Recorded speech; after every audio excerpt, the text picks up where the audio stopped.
Le Seigneur soit avec vous et avec votre esprit. Évangile de Jésus-Christ selon Saint Jean, au chapitre 6, versets 60 à 69.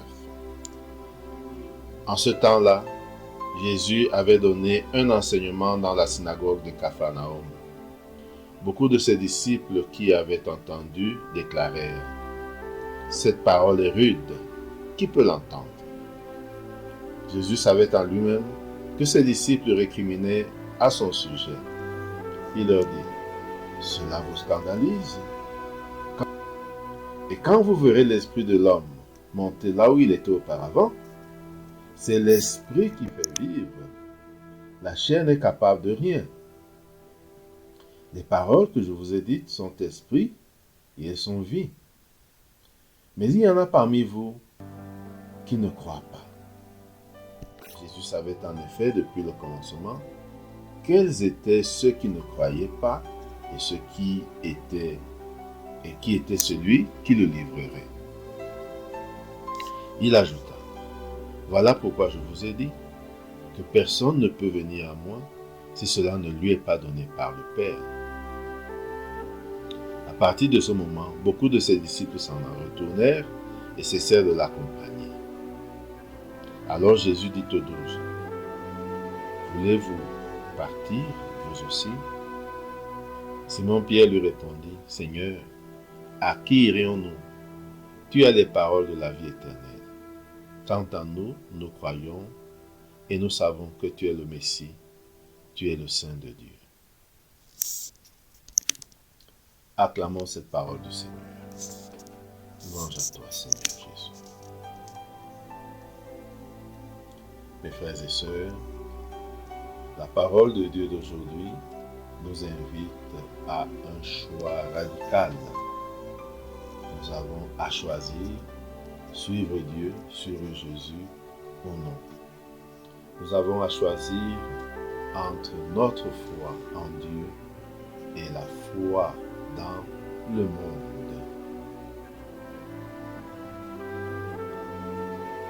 Dans la première lecture du livre de Josué rassemble le peuple de Dieu à Sichem ou à Sichem et il leur demande : « S'il ne vous plaît pas de servir le Seigneur, choisissez aujourd'hui qui vous voulez servir. Les dieux que vos pères servaient au-delà de l'Euphrate, ou les dieux des Amorites dont vous habitez le pays. Moi et les miens, nous voulons servir le Seigneur. » Et le peuple répond : « plutôt mourir que d'abandonner le Seigneur pour servir d'autres dieux. Nous aussi, nous voulons servir le Seigneur, car c'est lui notre Dieu. » Le choix est clair. Dans l'Évangile, Jésus avait proclamé qu'il est le pain de vie et qui mange sa chair et boit son sang aura la vie éternelle. Et ces paroles scandalisent certains de ses disciples. Les disciples sont ceux qui suivent Jésus, qui l'écoutent, qui avaient accepté de l'accompagner, de le suivre et de se laisser former par lui. Ce ne sont pas les pharisiens, ce ne sont pas les sadducéens, ce sont des disciples.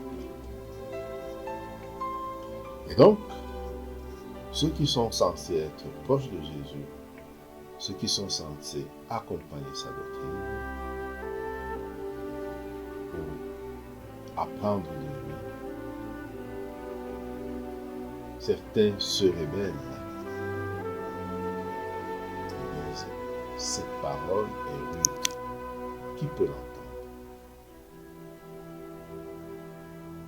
Et ils commencent à douter de Jésus. À la fin, ils cessent d'être à la suite de Jésus, ils cessent de le suivre. Aujourd'hui, mes frères et sœurs, beaucoup dans le monde ont cessé de suivre Jésus. Beaucoup dans le monde ont préféré suivre la mode. Jésus a des paroles exigeantes à celui qui voulait le suivre et qui voulait premièrement aller enterrer son père. Il dit, laisse les morts enterrer leurs morts, toi, m'annoncer le règne.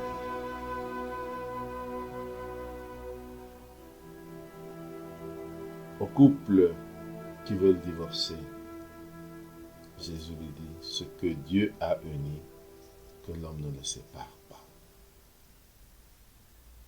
À ceux qui veulent avorter, il rappelle, tu ne tueras pas, surtout à l'innocent.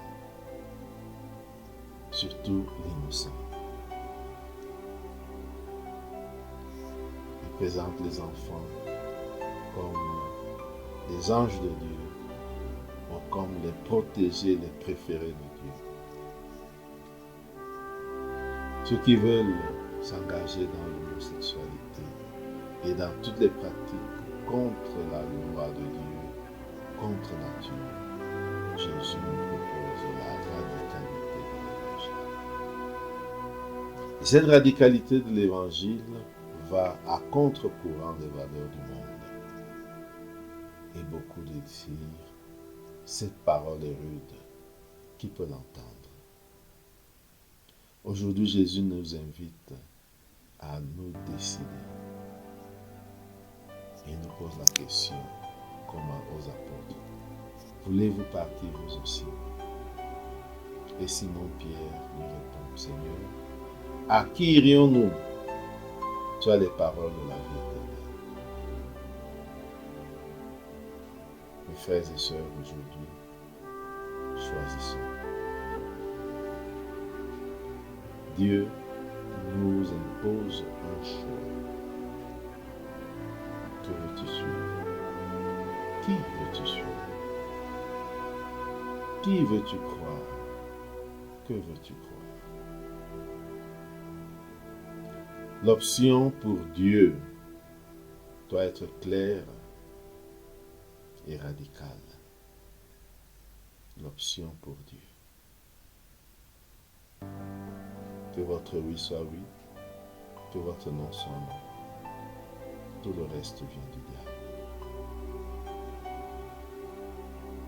Demandons la grâce de dire oui à Dieu, de mettre notre foi en lui, de suivre sa parole et ses commandements. Demandons-lui la force de lui être fidèle jusqu'au bout. La seconde lecture évoque la vie de famille. La famille qui est aujourd'hui le lieu le plus attaqué. Pour ébranler la société, il faut ébranler la famille. Et la famille aujourd'hui est vraiment en danger.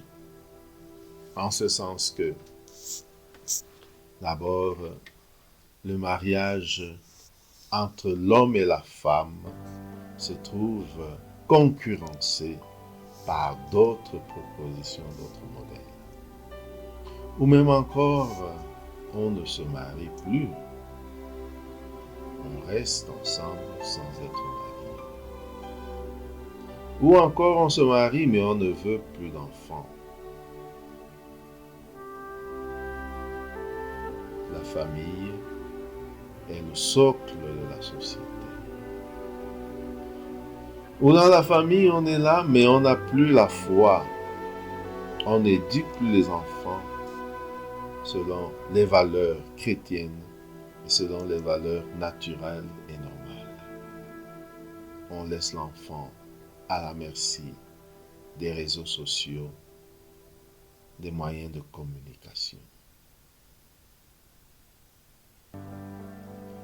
Et aujourd'hui, la seconde lecture de la lettre de Saint Paul aux Éphésiens nous rappelle ceci. Les femmes doivent être soumises à leur mari. Et les maris doivent aimer leurs femmes.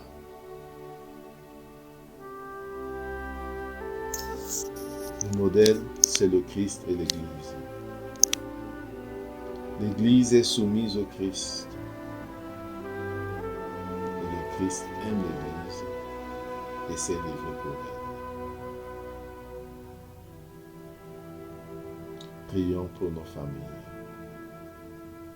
pour qu'elles ne s'éloignent pas du modèle de l'Église, pour qu'elles parlent de Dieu aux enfants, pour que la foi en Dieu règne dans nos familles. Cette foi qui nous conduit au royaume de Dieu, royaume d'amour, de paix et de joie, qui se vit dès ici, qui se vit premièrement dans la famille, dans la société, maintenant et pour l'éternité. Amen.